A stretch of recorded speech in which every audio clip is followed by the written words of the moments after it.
नमस्कार सर्वांना. श्री स्वामी समर्थ. तुम्हा सर्वांचं आपल्या चॅनलमध्ये खूप खूप मनापासून स्वागत.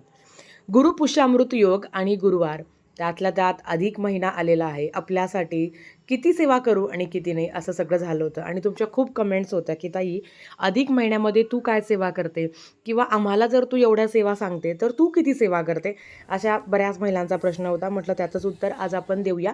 तर मी रोज काही सेवा करते ह्या संपूर्ण अधिक महिन्यामध्ये ते तुम्हाला आजच्या व्हिडिओमध्ये मी सांगणार आहे.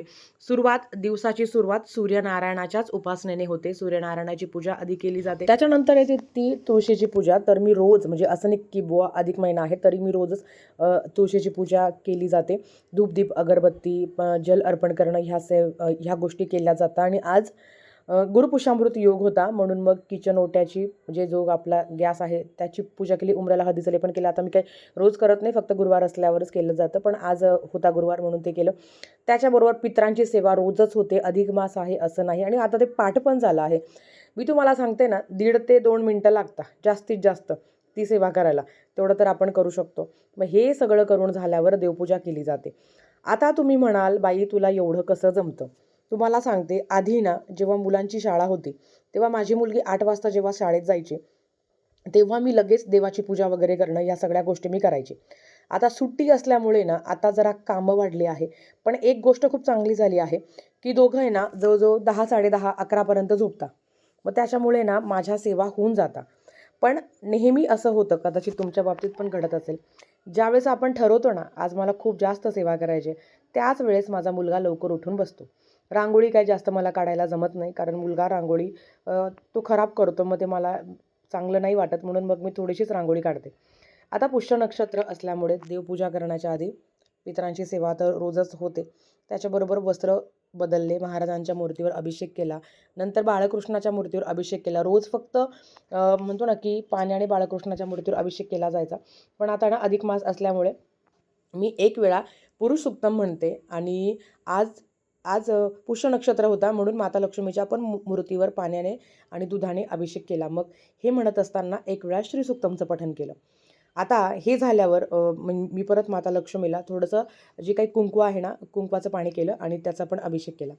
हे झाल्यावर आपली अन्नपूर्णा माता आहे किंवा गणपती बाप्पा आहे, त्याच्याचबरोबर भगवान शंकर म्हणजे शिवपिंडी आहे, आपल्याकडे गोमाता गाय आहे. आता गायची तर सेवा रोज केली पाहिजे, पण माझ्या घरात गायची मूर्ती आहे. मग तिचे मी जल अर्पण करून तिची मी पूजा केली, गाईला स्नान घातलं.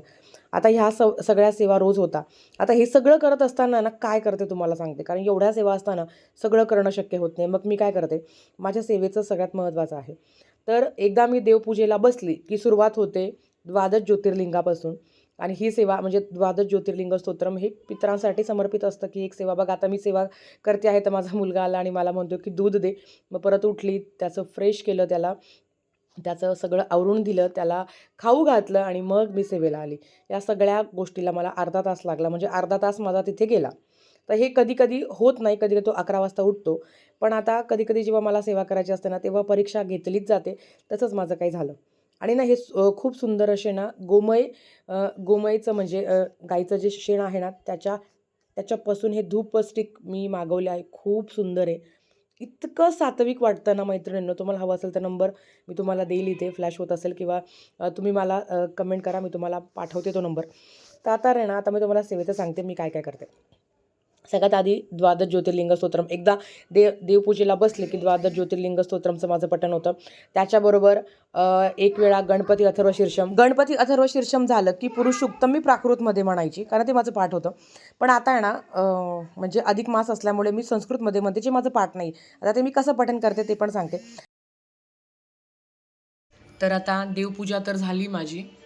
आता ज्या काही मेन सेवा आहे, म्हणजे अर्ध्या तर सेवा झाल्या आहे ज्या मी रोज करते. आणि आज जे काही पुष्य नक्षत्र आहे त्याच्या निमित्ताने ज्या काही सेवा आहे तर त्या बऱ्याच बाकी आहे. तर आता ते आपण दिवसभरात करूया थोडं थोडं, कारण आता ना 10:30 वाजले. 10:30ची आरती घेते, त्याच्यानंतर काय सेवा आहे ना त्या तुम्हाला सांगते.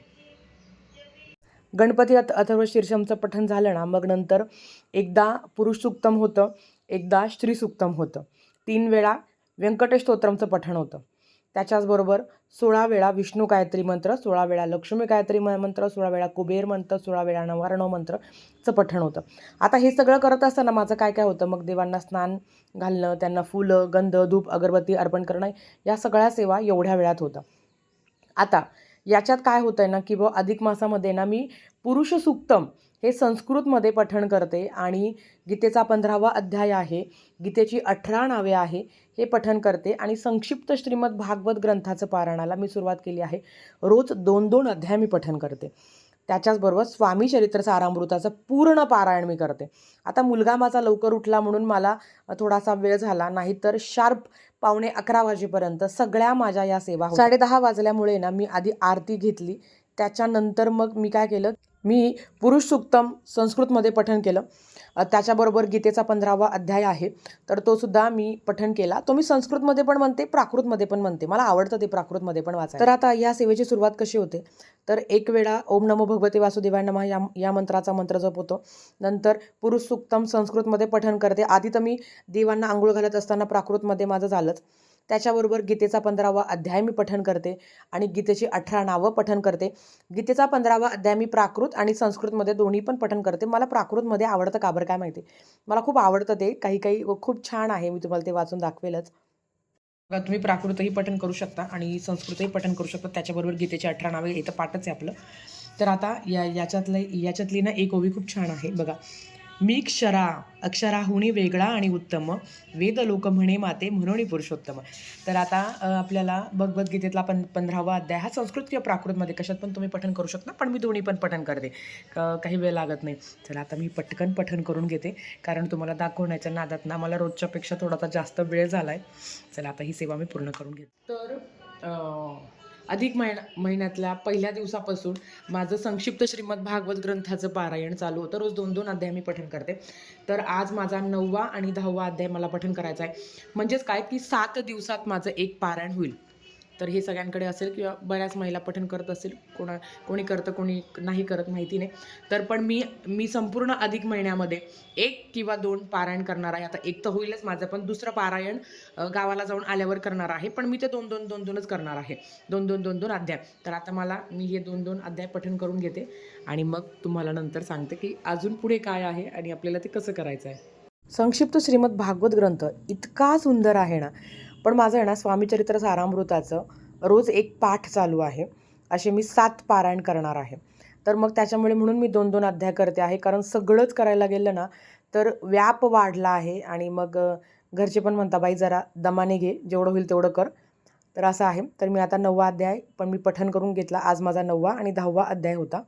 आणि असं 2-2 अध्याय पठण करूनही तुम्ही करू शकता, ज्यांना वेळ नाही आहे किंवा माझ्यासारखे लहान मुलं आहे, कारण त्यांचंही बघावं लागतं. सगळंच बघून आपल्याला देवाची पूजा सेवा करायची असते. नमस्कार सर्वांना, श्री स्वामी समर्थ. तुम्हा सर्वांचं आपल्या चॅनलमध्ये खूप खूप मनापासून स्वागत. तर आता ज्या काही सेवा मी केल्या ह्या रोज माझ्या असतात. आता नेमकी आज ना पुष्य नक्षत्र असल्यामुळे आणि त्याच्याचबरोबर ना रोज ह्या वेळपर्यंत खरं तर माझं स्वामीचरित्र सारामृताचं पारायण सुद्धा होऊन जातं. पण नेहमी असं होतं, मी जेव्हा ठरवते की आज मला एवढं सगळं करायचं आहे, त्याच दिवशी माझा मुलगा लवकर उठतो आणि सगळा पचका होतो. तर मग आता हे सगळं तर काही एका बैठकीत झालं नाही माझं, कारण मध्ये तो उठला होता. मग त्याचं आवरणं, त्याचं ब्रश करणं, त्याच्यावर त्याला खाऊ घालणं, या सगळ्या गोष्टी झाल्या. आणि त्याच्यानंतर मग या ज्या काही बाकीच्या सेवा आहे, गीतेचा 15वा अध्याय किंवा संक्षिप्त श्रीमद भागवत ग्रंथ, स्वामीचरित्र सारामृताचं पारायण माझं रोज ह्या वेळेला होऊन जातं. पण ठीक आहे, अडचण नाही, आपण करूया, दिवस आपलाच आहे. तर अशा ह्या काही सेवा आहे. आता मी रोज काय सेवा करते, तर रोज ह्याच सेवा होता माझ्याकडनं.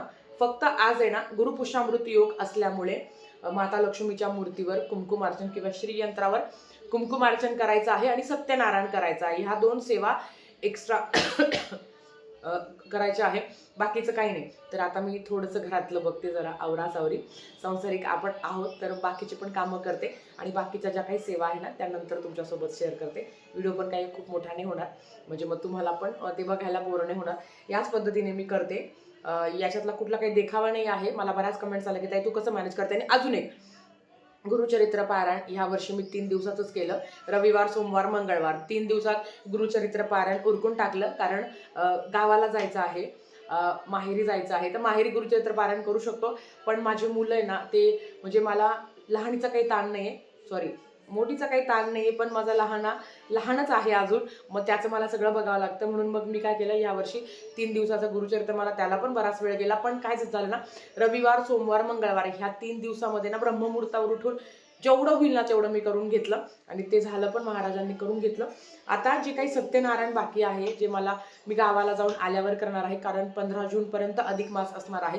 तर नंतरचे मला 10-12 दिवस तर आरामशीर मिळतील, तेव्हा करू म्हटलं. नाहीतर सगळंच करायला गेलं, कारण मी बघते आहे सगळंच करायचं म्हटल्यावर ना खूप ओढाताण होते आपली.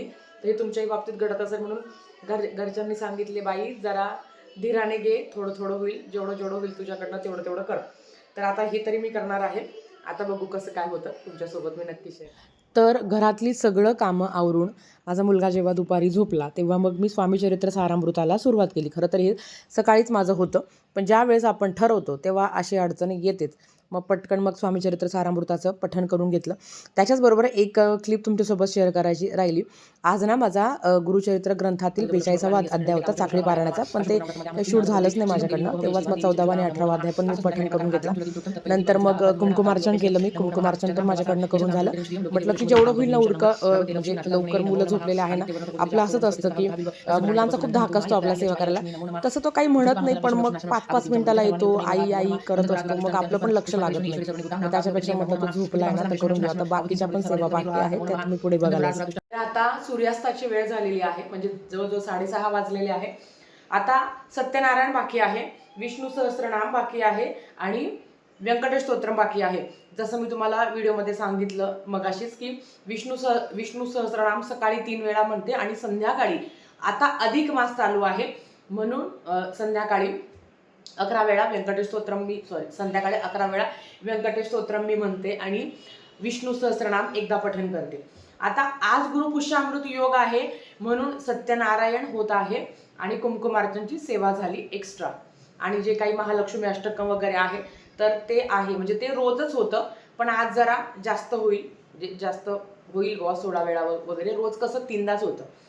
आता सगळ्यात आधी तर ज्यांना इच्छा आहे की ज्यांना सत्यनारायण करायचं ते करू शकता. पण अगदी मी तुम्हाला सांगितलं की मला गावाला जायचं आहे, त्याच्यामुळे मग मी कंटिन्यू सेवा करत नाही. तिकडनं जाऊन आल्यावर मग मी करणार आहे, मग तेव्हा ते सत्यनारायण होईल. तर ह्या महिन्यात अशा सेवा आहे. आता ह्या महिन्यात जे काही संक्षिप्त श्री गुरुचरित्र पारायण करायचं आहे, पण ते पण तिकडनं जाऊन आल्यावरच, गावावरनं जाऊन आल्यावर करेल. आता जाण्याच्या आधी जेवढ्या सेवा होईल. आणि तुम्हाला सांगते, जर तुम्हाला माहेरी असाल किंवा तुम्हाला माहेरी जायचं असेल तर ह्या सेवा तुम्ही माहेरी पण करू शकता. म्हणून मग मी तिथे गेल्यावर नाही काही तर हे तरी माझं होणार आहे स्वामीचरित्र सारामृताचं संकल्पयुक्त पारायण. मी आता सुरू केलं होतं, 7 पारायण करणार आहे रविवारपासून. खरं तर मी शनिवारी सुरू केलं होतं 1 दिवस आधी, तेव्हा अमावस्या होती, तेव्हा पण एक पारायण झालं, पण मी ते काही याच्यामध्ये धरत नाही. म्हटलं की अधिक महिन्याचं जे काय सुरू होईल तेच मी कंटिन्यू करते. मग आता हे 7 दिवसाचं पारायण झालं की मग नित्यसेवेमध्ये जे काही 7-7 अध्याय आहे, कारण नंतर मग गावाला पण जायचं आहे. मग तिथे गेल्यावर पूर्ण पारायण खरंच होतं. आता कदाचित व्हॉइस ओव्हरमध्येच मी तुम्हाला थोडं दाखवते आणि मग व्हिडिओ मी इकडेच थांबवते. कारण काय होतं ना, ते कॅमेरा ऑन करा, मग ते वाचा, मग ते मला ते काही जमत नाही. एवढं काही माझ्याकडे कोणी शूट करणारं पण नाही आहे. मग जेवढं ग्लिम्स होतील ना तेवढं तुमच्यासोबत मी शेअर करते. कारण सेवा करत असताना इकडे तिकडे मन भरकटलं आणि बऱ्याच ग्लिम्स कदाचित तुम्हाला मी शेअर नसेल केल्या, काही राहून गेल्या असेल तर माफी असावी. आता जेवढं होईल तेवढं तुमच्यासोबत शेअर करते. पठण करूया. आता हे माझं पूर्ण पाठ नाही आहे, म्हणून मग मी हे वाचूनच मी म्हणणार आहे. एकदाच विष्णू सहस्त्रनामाचं पठण करणार आहे आणि मग नंतर आपण जे काही व्यंकटेश स्तोत्रम आहे ते पठण करूया. आणि मैत्रिणींनो, तुम्हाला एक सांगते, तुम्हाला जर विष्णू सहस्त्रनाम वाचणं शक्य होत नाही ना, तुम्ही श्रवण तरी करा. माझा एक वैयक्तिक अनुभव सांगते. जेव्हा आपण सेवा करतो ना, तेव्हा कोण माझ्याबद्दल काय बोलतं, कोण मला काय बोललं, कोणी मला किती हर्ट केलं, कोण मला, म्हणजे ते ना हे डोक्यातच नाही आहेत. मला कोणाला फोन करायचा आहे, कोणी मला फोन केला, काहीच नाही आहेत.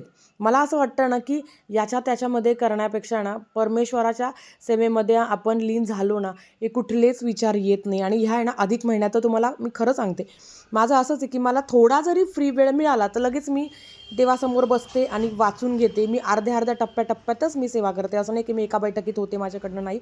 मलाही लहान मुलं आहे, पण मी करते ना तर माझ्या डोक्यात असे विचार नाही आहेत मग हां यांनी असं केलं, त्याने तसं केलं, खरंच नाही आहेत. तर मला असं वाटतं की परमेश्वराचरणी आपण लीन झालेलो असतो आणि त्यांच्या विचारात जेव्हा आपण असतो ना तेव्हा कुठलेच फालतू विचार येत नाही आणि परमेश्वरच आपल्याला सावरणारे असतात, यात काही शंका वेंकटेश वासुदेवा प्रद्युत मोमित विक्रमा संकर्षण अनिरुद्धच शेषाद्रीपती रेवच जनार्दना पद्मनाभो व्यंकटाचलवासिना सृष्टिकर्ता जगन्नाथो माधवो भक्तवत्सला गोविंद गोपती. आणि चला, आजच्या व्हिडिओची सांगता ही सत्यनारायणाच्या पूजेने झाली. व्हिडिओ बघितल्याबद्दल धन्यवाद.